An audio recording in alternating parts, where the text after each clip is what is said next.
हमारा रसोई घर में मेन स्थान होता है जहाँ पर हमारा जीवन निर्वाह करने के लिए खाना बनता है। चाहे गरीब हो चाहे अमीर हो, सबके घर में रसोई घर होता है।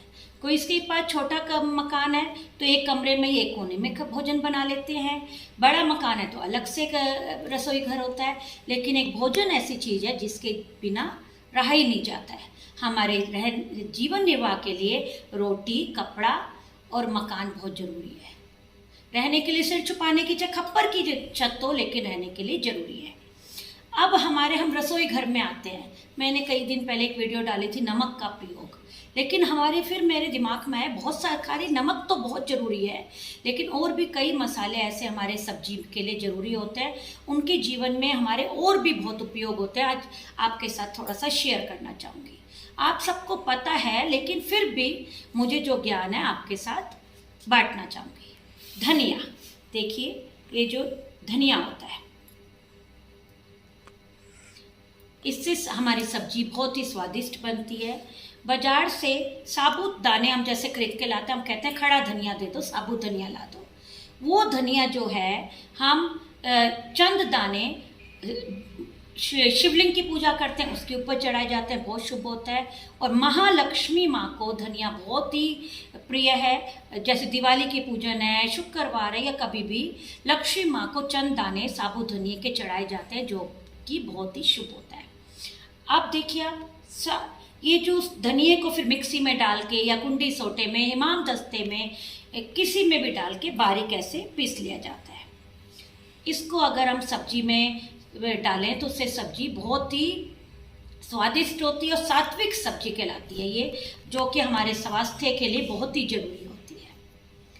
जैसे किसी का खाना कहते हैं कि हजम नहीं होता है, हमें कई लोग ऐसे बोलते हैं कि खाना खाते हैं वो डाइजेस्ट नहीं होता, तो खाने के बाद आप क्या करें, एक चुटकी धनिया लें और एक चुटकी काला नमक लें, दोनों को मिला के पानी के साथ उसे फांकी लगा लें, तो ये हमारे स्वास्थ्य के लिए बहुत ही लाभप्रद होगा। मतलब हमारे पेट में एक डांट सी लग जाएगी, वो खाना डाइजेस्ट हो जाएगा हमें, जो कि बहुत ही स्वास्थ्यवर्धक होता है।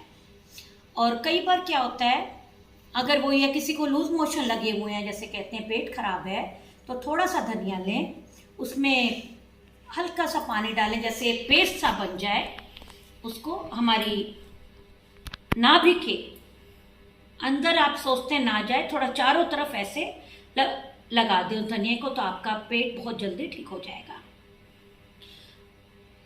देखिए जैसे रसे की सब्जी होती है, मैं दाल वगैरह की बात नहीं करी, स्पेशली जैसे छोले होते हैं, राजमा होते हैं, आप धनिए को थोड़ा सा पानी ले, उसमें घोल के शुरू में घी में अगर भून लेंगे तो उससे बहुत ही अच्छा रंग आएगा सब्जी में।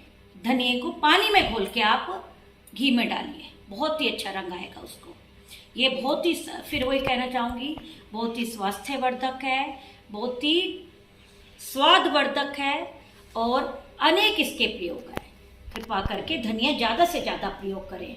एक बात और बताना चाहूँगी, यही साबुदाने अगर हमारी थोड़ी सी मिट्टी ले, छोटी सी क्यारी हो, छोटा सा गमला हो, उस धनिए को अगर हम ऐसे तोड़ के, साबुत नहीं कभी, उसको ऐसे थोड़ा सा करके 2-4 टुकड़े हो जाए साबुत धनिए के, उस मिट्टी में क्यारी में हम डाल देंगे, कुछ ही समय में फूट के वो सामने आ जाएगा, हरी हरी पत्तियाँ निकलाएंगी। उसको अगर हम सब्जी में डालें, सब्जी बहुत ही हरे धनिया जिससे बोलते हैं, बहुत ही स्वादिष्ट होता है। घर का उगाया हुआ 4 पत्ती भी बाजार के 100 ग्राम धनिए के बराबर होता है। बाजार में पता नहीं क्या क्या केमिकल्स मिलाए जाते हैं, तो हरे धनिया ऐसे हम इस धनिए का प्रयोग करें, ज़्यादा से ज़्यादा इसको घर में जरूर थोड़ा सा एक मुट्ठी जरूर खाएं। इस सारे धनिए को मैं एक और बताना चाहूँगी, बहुत ही कामगार उपयोग है। हरे धनिया को अगर हम मिक्सी में चला के हम इसका रस शुगर पेशेंट पिए, जिसको कि शर्करा की बीमारी है, 100 ग्राम धनिया का जूस रोज सुबह अगर खाली पेट हम पिए, करीबन 1 महीने के अंदर ही आपकी शर्करा नॉर्मल मात्रा तक आ जाएगी। ये आजमा के देखिए हरे धनिया का रस, जो कि बहुत ही लाभप्रद होगा। अब किसी के कोई क्वेश्चन है तो प्लीज पूछे जाएं। मेरा एक एक प्रश्न है कि जैसे हल्दी होती है, हल्दी को हम घर पे उगाते हैं, हमारे घर में भी उगी हुई है। आप बोलते हो कि वो गणेश जी के लिए शुभ होती है ना। तो अगर हम धनिए को उगाएंगे तो क्या वो भी किसी भगवान जी के लिए? हाँ, जैसे दिवाली होती है, कार्तिक का महीना जैसे लगने वाला है, मैं तो यही कहूँगी कार्तिक के महीने के शुरू में ही एक गमले में या एक छोटा सा कोई भी डिब्बी ले ले, उसके अंदर थोड़ा सा धनिया उगा दे तो घर में लक्ष्मी माँ की कृपा मिलती है।